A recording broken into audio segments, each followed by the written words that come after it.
There we go. All right. Hallelujah. Yeah. All right. Success. Now, let's see. If anything pops up. Well, it hadn't popped up yet. There it is.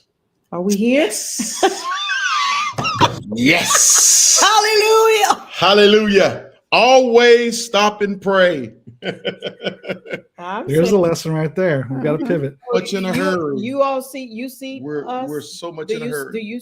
Because like I don't see it on my page.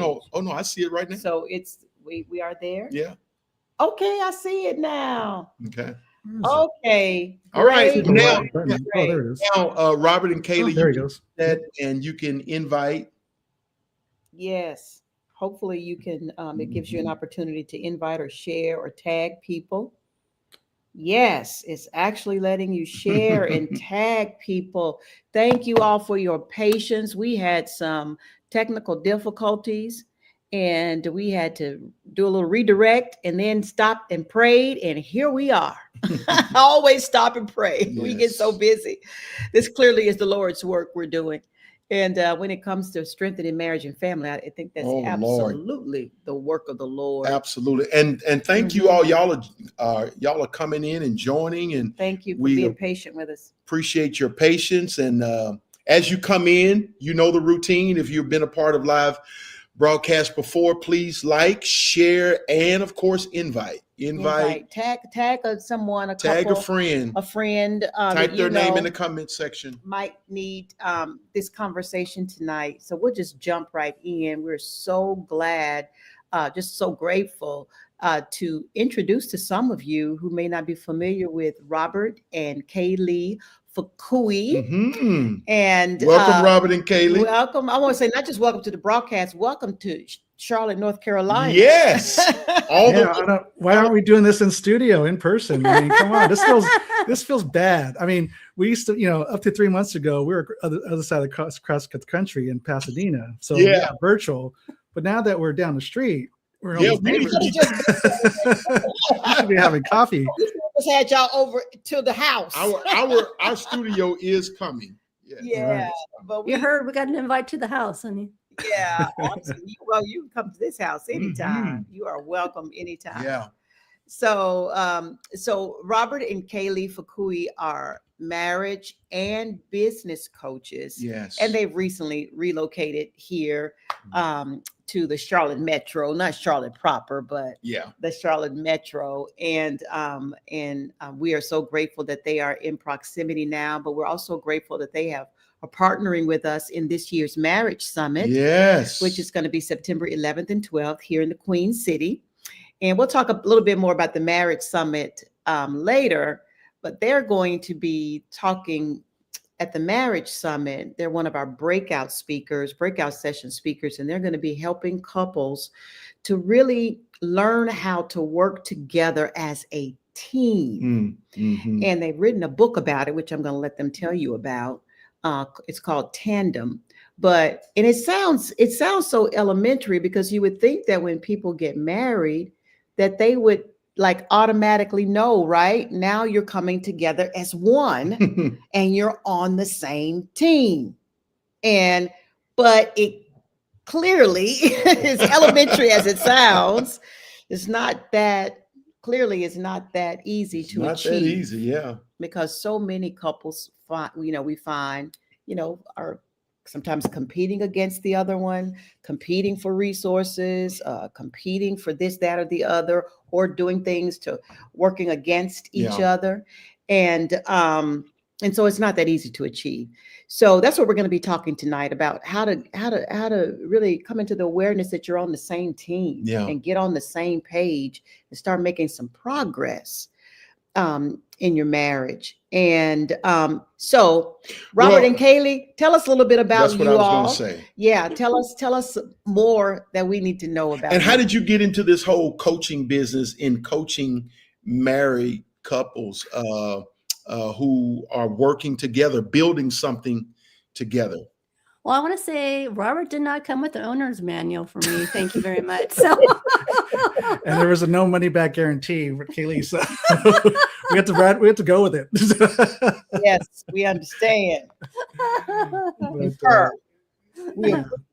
So yeah, definitely, what they say is, we both come with baggage. I mean, regardless, it's not like we always like to cast blame on our spouse, like they came with too much baggage. The reality is we came with our own baggage. It's packed. We had a U-Haul, we each had a U-Haul coming in and all that stuff. And so just learning how to navigate that is huge. And so, it's interesting. You say, you think it's intuitive, it's easy or whatever. And I grew up in a pastor's home. My dad was a pastor. And so you would think I had the model to draw on to how to really do a really thriving, successful marriage. And certainly my parents, I mean, they're married till the day they both passed, 30 days from each other, actually. Wow.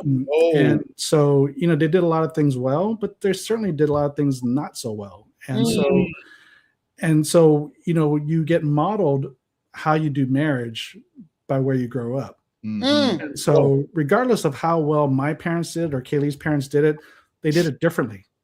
Yeah. And so, of course, we have our own expectations, our own individual expectations. And then we come into marriage and expect her to be like my mom, or she thinks I'm going to be like her dad, or maybe she hopes I'm not going to be like her dad, or whatever, so all that stuff. And so that's the stuff we have to navigate. And so, as far as how do we get into the space, I mean, it's definitely God laying a bunch of breadcrumbs over the last 58 years. I'm 58.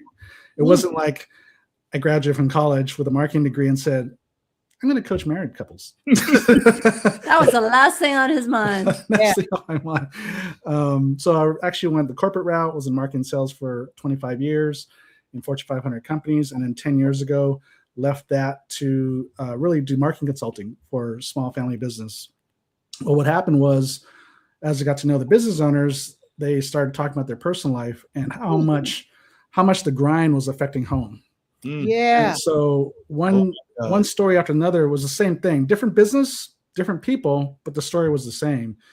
And that's when I looked at Kaylee after a couple of years and I was like, seems like there's an elephant in the room. Like people, they understand that there's a problem at home, but they're not doing anything about it. Like when we see a problem in the business, they don't know what to do about it. They don't know what to do. That's part of it. I think there's this expectation in entrepreneurship.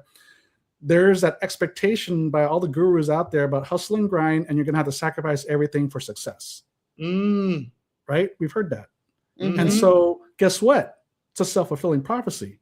So the expectation we just do, and then we don't look for a solution. Like in business, we see a problem, we're going to find a solution, right? Or in church or in ministry, there's a problem, we fix it, right? Wow. We don't do that at home. So we don't do that at home. Yeah, and I just say I'm third generation entrepreneur. So my dad worked 6 days a week. He worked a lot of hours. So I'm the product of an entrepreneur family. And it was very, very challenging, honest. My mom raised 4, God bless her, strong-willed, I know, strong-willed children. And our family ended up splitting because it was just, it was too much. And I know the myth a lot of time in the business world is we just need to work harder. And that's the answer to everything. We need more money. We just got to put more time in, which we're all for hard work. But if you're not keeping track of what's working and what's not, just because you're putting in more time does not mean you're going to make more money. No, absolutely. That's right. That's exactly right. That's so good. That is so good. Wow. So I heard you say so many, just one powerful nugget that particularly in the workplace, in the marketplace, in any of other areas of our lives, when we see a problem, we search to find a solution to fix it, except we're not quick to do that in our homes, in our marriages. And that was so powerful. And there's nothing more critical, important, than I think family is the greatest enterprise ever. Yes, it is. We approach family. We know it's love relationships, right? But family is also business. It's an enterprise. Yeah. Marriage, I think, is God puts 2 people together, of course, to love each other, to be perfected in love and all those things. But He wants productivity. There's a purpose. Absolutely. That He put that marriage.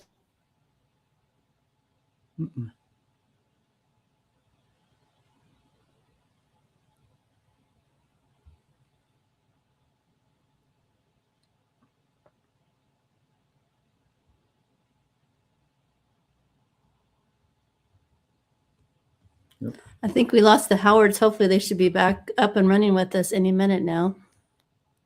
I wonder if I'm looking on the Facebook Live and see.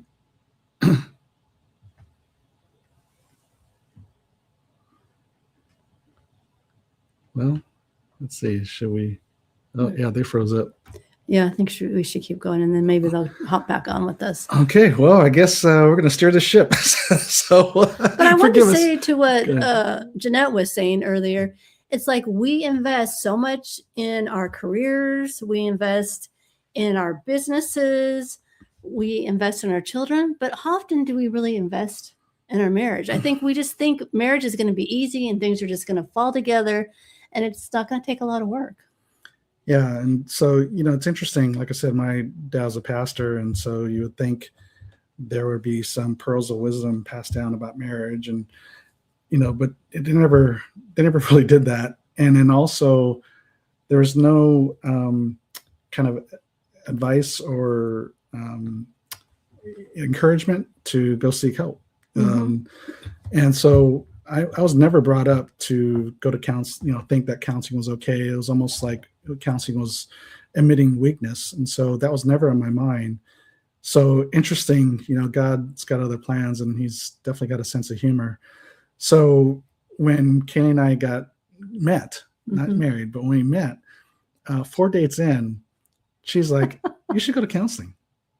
And I'm like, and you were so thrilled about that. And I'm looking at her like, why? So she's like, and I'm thinking, I don't even know if we're dating or we're not a thing. We're really 4 dates in. I mean, barely a month in. And so she's recommending I go to counseling. Well, the backstory is that I had lost my first wife in a car accident 1.5 years before we met. And so she wanted to know that I was ready basically to date. Have I grieved well? Not that I've gotten over my first wife, but just have I grieved properly so that in a healthy way so that I was ready to date and not just, I'm sure she didn't want to be a rebound, right? Right. Well, I knew you would always love her. She, you knew her in grade school, right? Yeah, we met when I was 12, she was 10. And I just wanted to feel like I wasn't competing with a ghost and that you had room in your heart for me. And I didn't want to put all those, because I thought you were a great guy. I didn't want to put all this time in my heart, jump into something and then find out, oh, guess what? Yeah.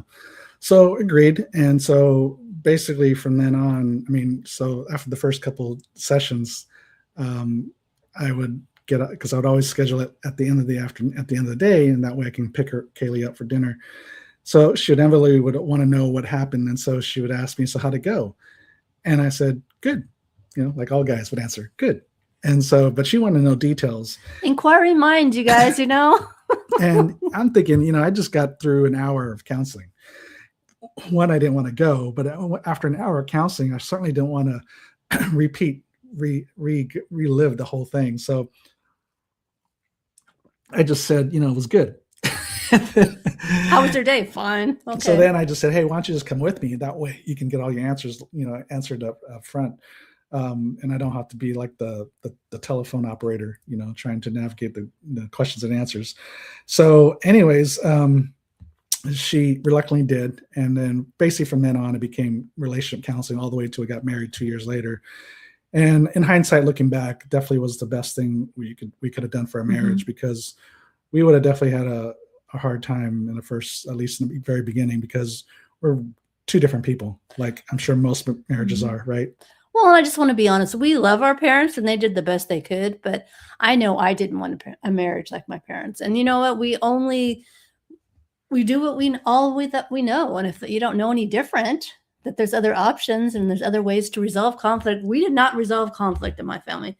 The way we would go about that, we would walk out of the room, get in the car, drive off, hang up on the phone. And that's not a good way to resolve anything. And that was all I knew. Yeah. So, whenever I think counseling is always a great option because of the fact that you have a third party and it's hard to navigate our disagreements, especially when you don't have tools. And so those 2 years, I felt like we got a master's degree in counseling because we did it for 2 years. The counselor gave us great tools of how to communicate, resolve conflict, because inevitably it's not like you ever arrive and we're never going to have an argument and disagreement, right? That's not true. In fact, it's not healthy not to have disagreements. And we'll talk about that in a bit. But definitely knowing how to resolve the disagreement so it doesn't become a major conflict and something that we just bury under the rug. Because if there's anything that will build a wall between you as husband and wife, is when you just don't resolve the issues one after another. We just sweep it in the rug because they become taboo topics. We can't talk about it. And next thing you know, one issue after another is swept into the rug. And next thing you know, there's a little bump in the rug. It becomes a wall. And so if there's anything that starts to create opposition in a marriage, it's a slow thing. It doesn't, like, your marriage doesn't disintegrate overnight. It's usually a slow burn. And it's a lot of it is because of those unresolved issues that we don't deal with. And I think when you don't have the tools to deal with it, of course, that's probably what we're here tonight to talk a little about. That's kind of why we struggle. And it's, again, to, Dexter's point earlier, why we don't try and find solutions to fix our marriage issues, because we don't know where to start. And so one to start is you got to find help because, and not just go to ChatGPT, get help, get real help, get help from people that know it, have tools that can help you. And that's how we go. Because it's so easy, you guys, in your business and your marriage to get stuck.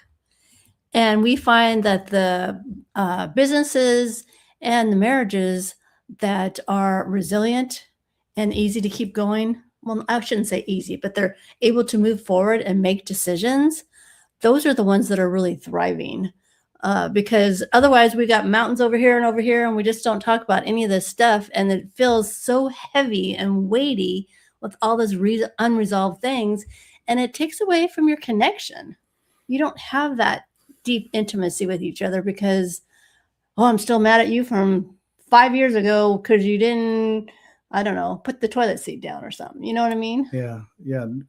Bringing up unresolved issues. Like some people will say, oh no, we resolved that. Yeah, that comes up in an argument, right? Oh, remember when you did this 5 years ago, or remember when you did this? And so whenever you're in an argument, disagreement, and you're bringing up the past, that's a telltale sign we haven't resolved that issue. And so we got to have, the wherewithal to just grow up and recognize that and say, hey, we need to sit down and resolve it. But the problem is when you have these competing personalities, right?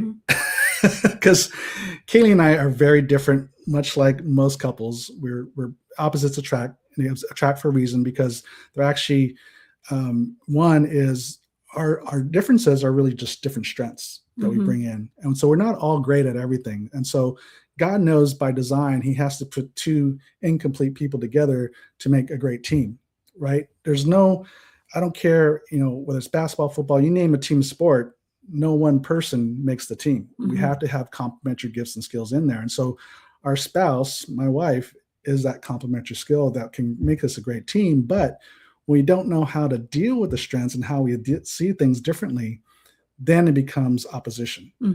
And so one of the things that I think helps us, how do you align our strengths so it doesn't become opposition? And so for me, I know I had to learn how to give up my right to be right. I had to give up the need to be right. Is basically what I'm trying to say. Because when we ever get into disagreement, now it's a competition, right? It's me versus Kaylee, and I need to win this war.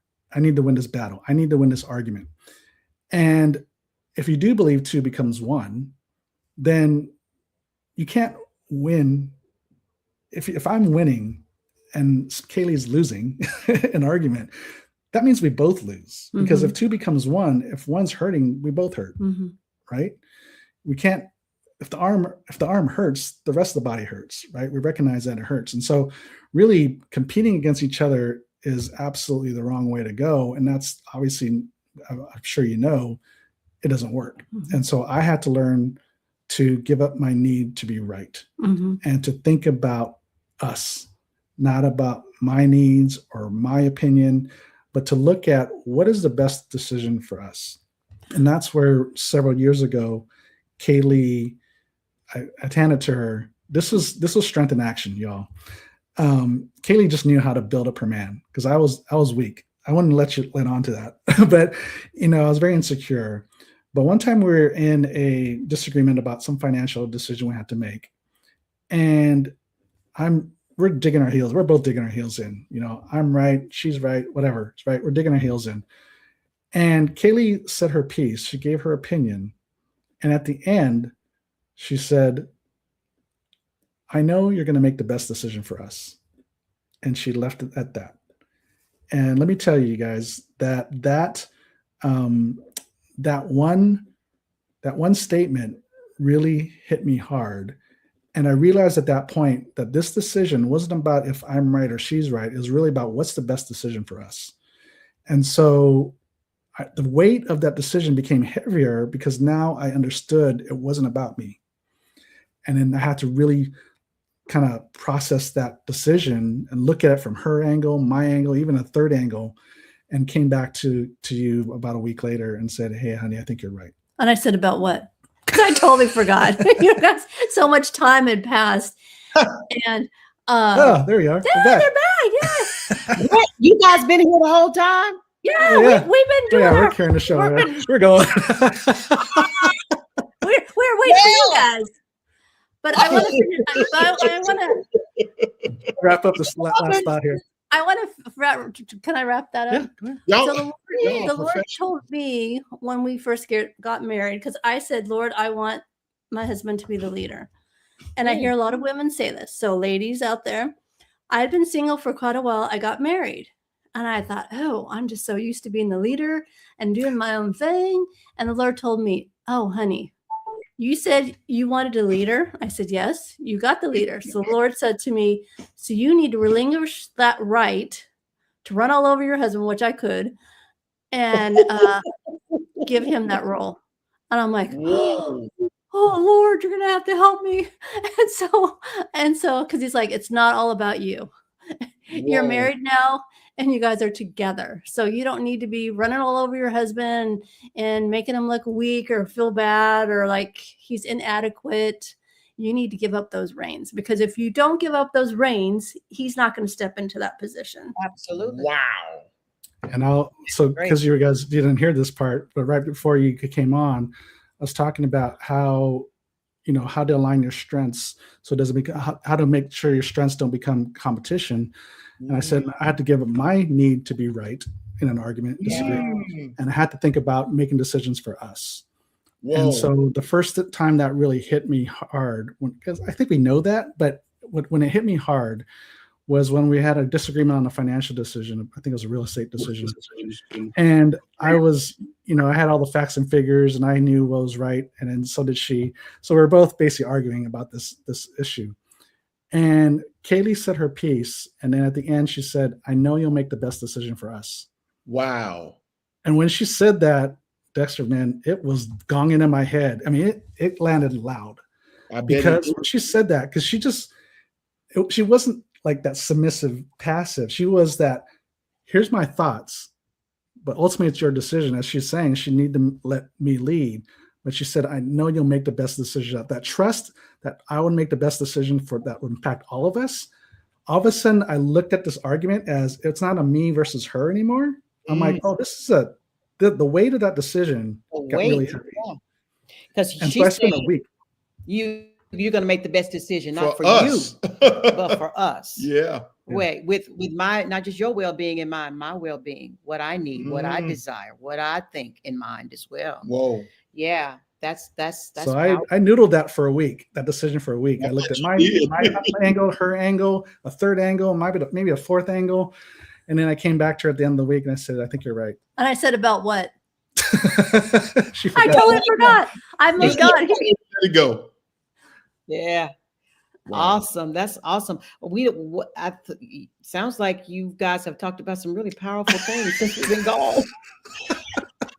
Maybe we were supposed to be out the way and just let you guys flow. We just took over your show, you guys. I'm so glad you did. Hey, you can tell you all have been on a lot of podcasts. I'm like, he'll be back anytime, you guys. I'm a professionalist. We don't know. Well, we clearly have had just the internet problem here. Our internet was just dropping us. Yeah. And so we had to switch over to a hotspot. So yeah. Oh, really? Yeah, clearly that's what it was. Our home Wi-Fi was just decided to not cooperate today. Yeah. All right. So we don't know what you guys have talked about, but It's okay. But Could have been the first 3 questions. I'm sure. I don't know. We didn't do it like that, but I think we covered those. Really, what are some of the practical strategies that couples can use if they're struggling right now getting on the same page? What are some practical things that they can do? What are you thinking? I say, you know what was really important for us, and these are like doable things, you guys. Praying together on a regular basis. Come on. There's nothing like your husband, and it doesn't have to be fancy, you guys. For the men, I just need a blessing. You know, have a great day. I love you. You know, favor and blessing over you. That could be short as that. Good, but Kaylee. I have not big expectations. I just like a little something. And oh my gosh, it feels so good to feel like your husband has you covered. And we do it first thing in the morning before our day gets started. So we have time, we make time, because people say, oh, I don't have time. And I said, you can't find 5 minutes? Wow. Maybe go to bed 5 minutes earlier. I don't know. But, you know. 5 minutes earlier, yeah. So that is a blessing. And research has shown that 0.08% of couples get divorced. Yeah, divorce rate is the divorce rate is a fraction of 1%, basically. Yes. So that's from Pew Wow. Research. Of those yeah, so the divorce rate is 1 in 1,100, and so that also. And pastors need to be praying too. It's not just we all think the pastors are praying on a regular basis. Yes. So according to Barna research, only 8% of ministry couples pray daily together. And so I remember when I saw that data, and I was like, yeah, I never remember seeing my parents pray together outside of mealtime, you know, at the dinner table. But outside of that, I never saw them pray daily together. And so, you know, when we started that, it was like taking your marriage from good to great. Because, I mean, think about it. When you're praying together, number one, you're bringing God into the center of the marriage. It's supposed to be, right? I mean, this is the easy stuff, right, that we talked about, but we don't do. We bring God into the center of the marriage. There's an intimate connection when you're praying with your spouse. And psychology research shows you can't bless and curse someone at the same time. So I can't be mad at you and praying at the same time. Blessings over you. So the Bible says it. Secular research shows it, that backs it up. And so when you see that data or you hear that stuff that the divorce rate is the same in the church as outside the church, that's somewhat fake news. Because and being in pharmaceuticals, I always had to research stuff, and we learned never to take the data at face value. You got to find out how they came to that conclusion. Yes. And so when you start teasing how they came to that conclusion that divorce rate is the same in and outside the church, it was basically these surveys that said, are you a Christian, like check off your faith or no faith, right? Are you agnostic? Are you atheist? Are you Catholic? Whatever. So it's what I call the check the box Christian. So the check the box Christian world, yes, the divorce rate is the same inside and outside the church. But when you dig into more research, you'll start seeing that the couples that are more, walking the walk, they're volunteering at the church, they're serving, they're faithful, they're givers. All the way down to praying daily together. You see the divorce rate go lower and lower and lower to basically 0. Whoa. So basically we have the answers, and it's amazing. Kaylee kind of alluded to it. We'll recommend this to couples to pray daily together, and you'll hear the responses. It's amazing. We don't have time. But I love how you said that, because that just helped me. I don't know about my husband. We are people who pray. I mean, we pray. And prayer, when you say prayer for to people like us, we can get caught up in a whole day prayer. So when you say pray together, the first thing you think is, I don't have time. But just offer a blessing. But a blessing. Oh my God, that just went. Just speak a blessing over your positive affirmation. Just speak a blessing. Now your spouse. Anybody's got time to speak a blessing. Absolutely. My you husband can do that on the way out the He house. used to speak over me, Proverbs 31. When I remember we first got married, he would pray that Proverbs 31 blessing over me. Just declare those things over me. I just remember that. And how did that make you feel, Jeanette? sometimes Proverbs 31 is wear you out. I'm like, I don't want to be her. Yeah. So she was burning the midnight oil. I was like, I don't want to burn on midnight oil. I want to go to bed. No, but absolutely, you're right. Yeah, it makes you feel, like good. It's exactly what you said. It is it's impossible to curse what you have blessed. Mm-hmm. So and when you're doing it daily, and you're because doing it I mean, daily. think about it. How often do couples bless each other? I mean, even if that's not prayer, just positive affirmations. As the years go on, the less we do it. Yeah. Right. So when you start practicing that daily blessing, I mean, it's, you gotta love the person. Okay, so that was number one, and that was powerful. Pray together. Pray together. And we're Well, not how many talking do you have to about, come up with? I got another one. I got another one. What's Yeah, that, Kaylee? This is simple. This is for the guys. Okay. What are some things that your wife loves? Because they might not be what you think. Whoa. Like for me in my house, romances, my husband taking out the trash. I'm a happy girl. You know what I mean?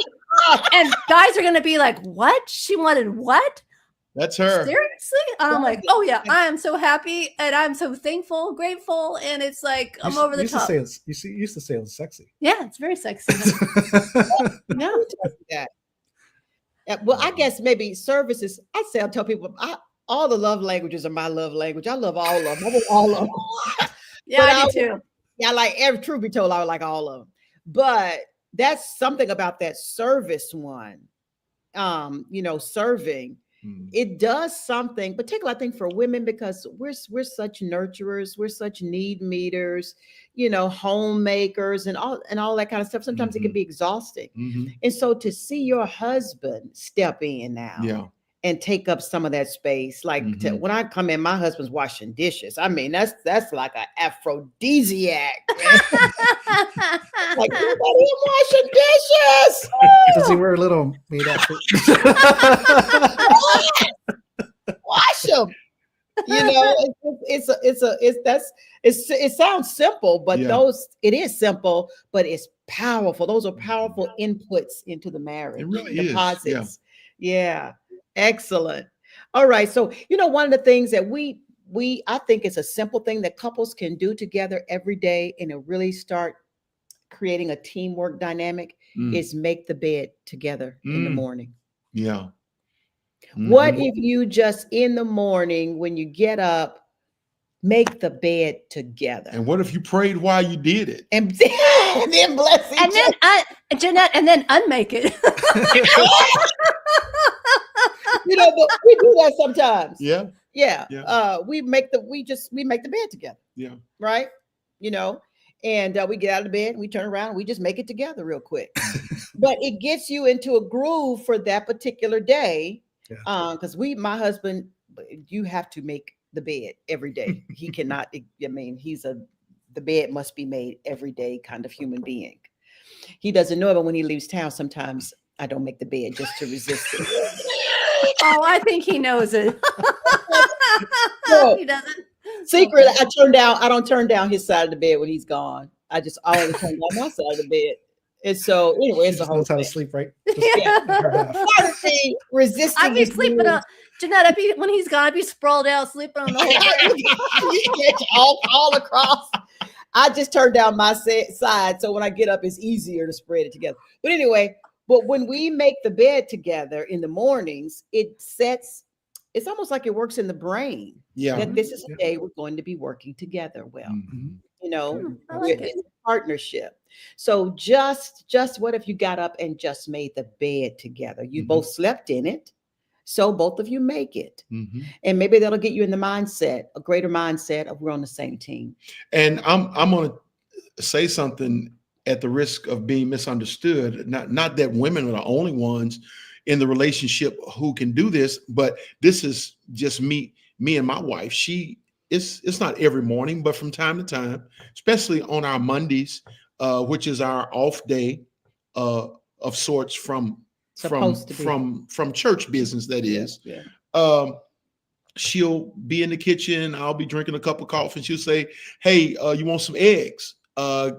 I'm fixing some eggs, so she'll fix me some scrambled eggs and add some avocado to it. Put some salsa on the plate. Maybe put some turkey, some chicken sausage or turkey sausage on there. Yeah, how big is this? What time is it? 'Cause we're gonna be right over. It's not a terribly big. I mean, it's very, very, simply made.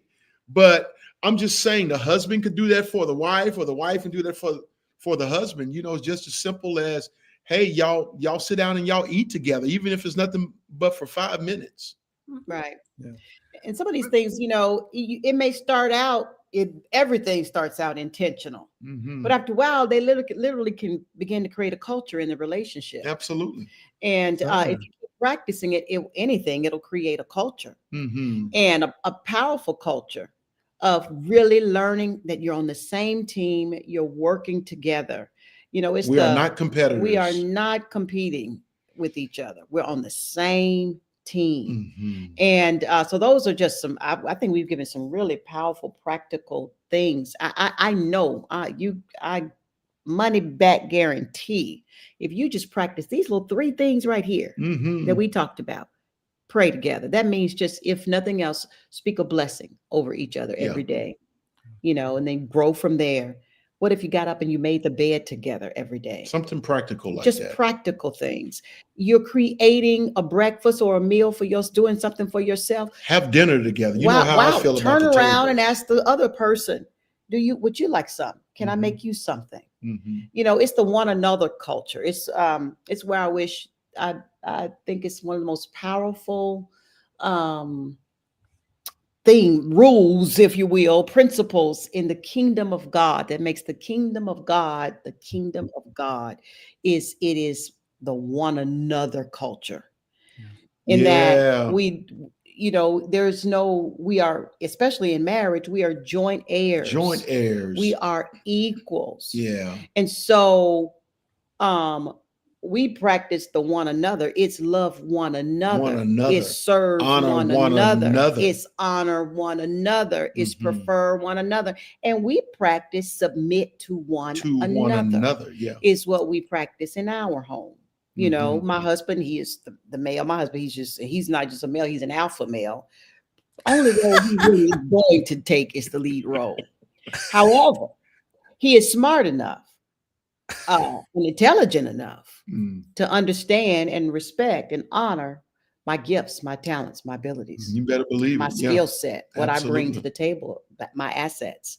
And so when it comes to things that need my set of skills, my set of knowledge, understanding, or whatever, he will submit to that. Yeah. If that makes any sense. Yeah. And so that's how we practice that.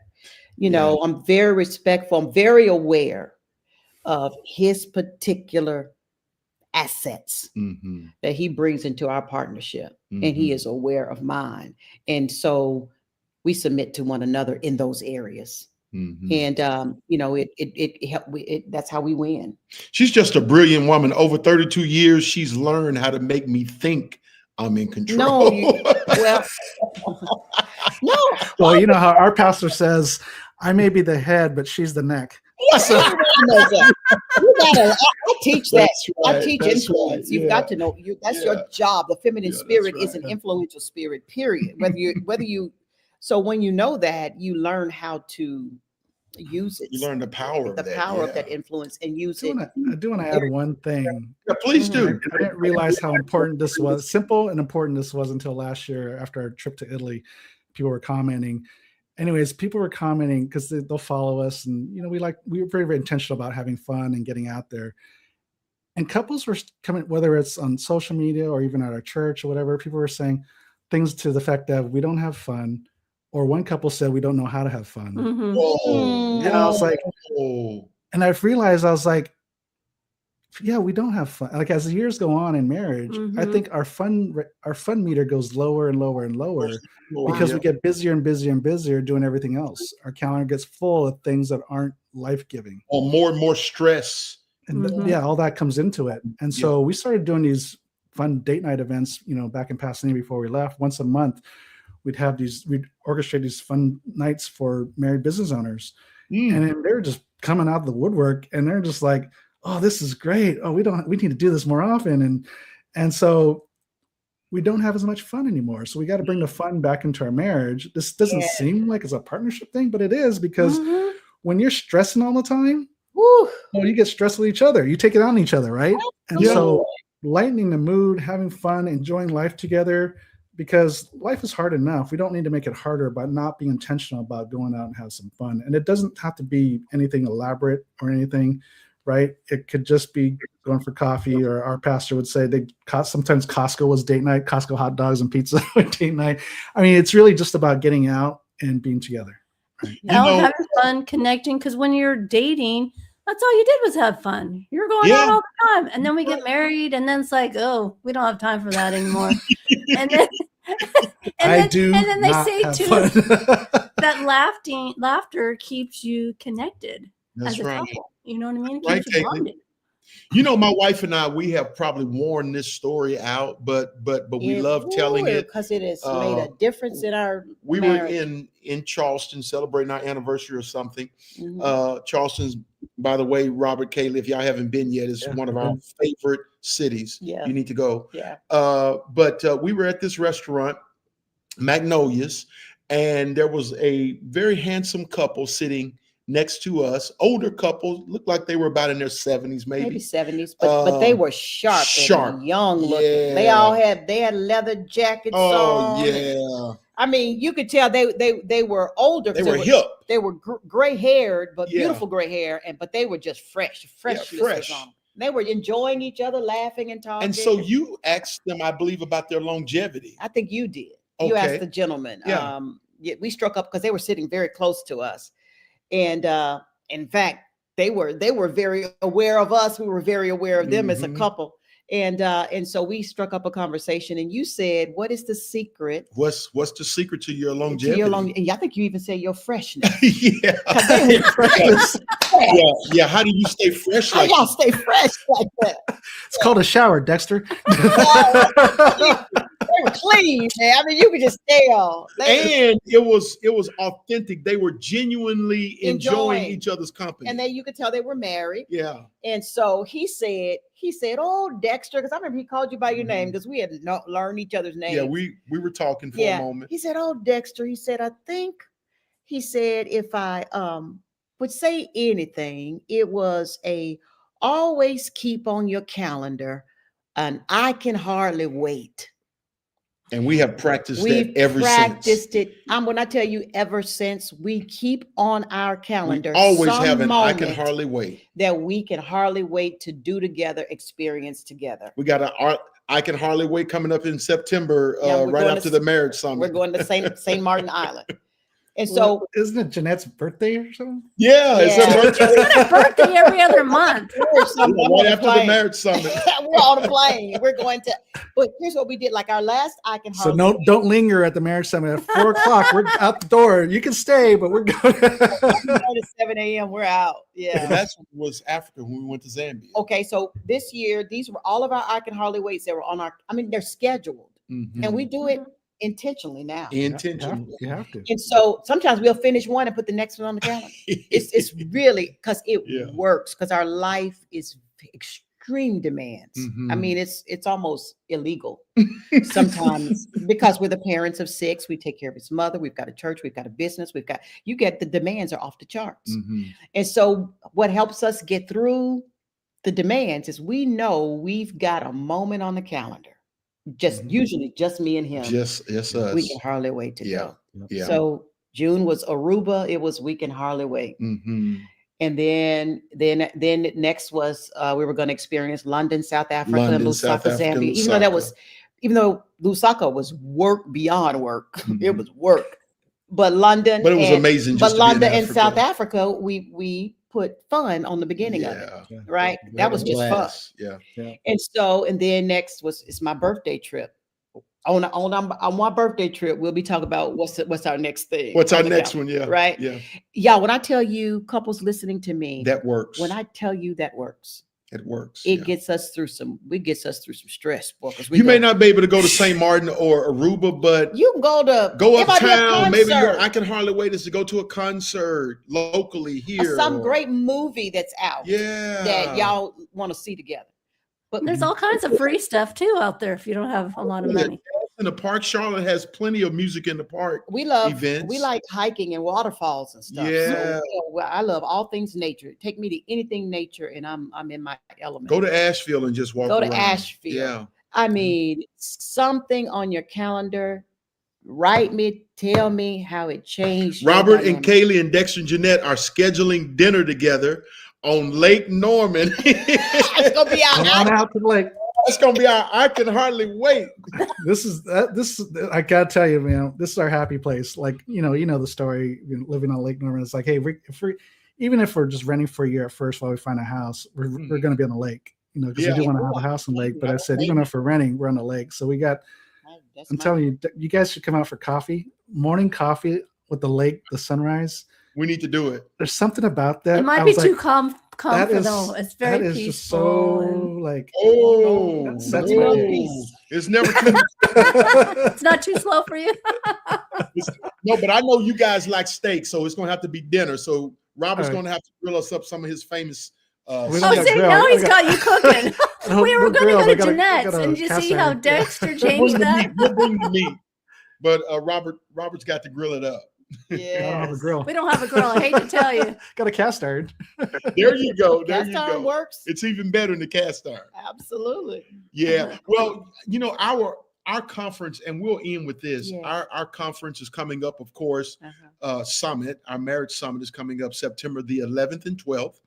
And we're very excited about it. September the 11th just happens to be my bestie's birthday, and we're having a Queen great City date birthday night. Get together with her in mind. It's going to be Queen City date night, and everybody's welcome to come and hang out with us. It's a part of our marriage summit. It's a way to kick off the marriage summit with exactly what you said: fun. Because I know that when we get in the summit, it's going to be powerful information, inspiration, and it's not going to be stuffy though. Yeah. Oh no. So I wanted to let's kick it off with fun. And so think DJ, think dancing, think having a great night. Laughing with your spouse. Yeah. That's what Friday night is about. It just happens to be my birthday, Mm-hmm. but it's more about just being lighthearted as couples and getting to know the other couples who are going to be engaging in the summit. Yeah. And then Saturday, incredible lineup. Lineup on Saturday. All-star lineup on Saturday. Breakout. We're having fun in our breakout. I hate to tell you guys, but we got some all-stars online with us tonight. Yeah. Who are going to be a part of that lineup All-stars. on Saturday. Robert and Kaylee Fukui. Yes.